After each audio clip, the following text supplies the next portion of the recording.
আমি এখন night skin care করলাম, তো ভাবলাম নাইট স্কিন কেয়ারের জন্য আমি কি জিনিস ব্যবহার করি, তার মধ্যে যেই জিনিসগুলো আজকে আমি এখানে নিয়ে বসেছি সেগুলো তোমাদের সাথে শেয়ার করি। সেটা হচ্ছে চালের গুঁড়ো। মাঝে মাঝে আমি দুধের সাথে চালের গুঁড়ো মিশিয়ে স্কিনটাকে স্ক্রাব করি, যাতে স্কিনটার মধ্যে যে ব্ল্যাক হেডস হোয়াইট হেডস থাকে সেগুলো রিমুভ হয়ে যায়। তারপরে আমি অ্যালোভেরা আর মধু মিশিয়ে ম্যাসাজ করলাম, তার সাথে একটুখানি গোলাপ জলও ইউজ করলাম। আর তারপরে এই যে ডার্মডকের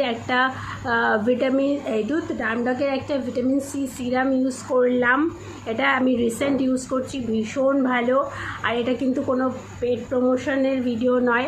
আর এটা হচ্ছে ডট অ্যান্ড কির একটা নাইট ক্রিম, যেটাও আমি রিসেন্ট ইউজ করছি এবং আমি জাস্ট ফল ইন লাভ মানে এই নাইট ক্রিমটা। তো ভীষণ ভালো, তোমরা চাইলে কিন্তু এরকম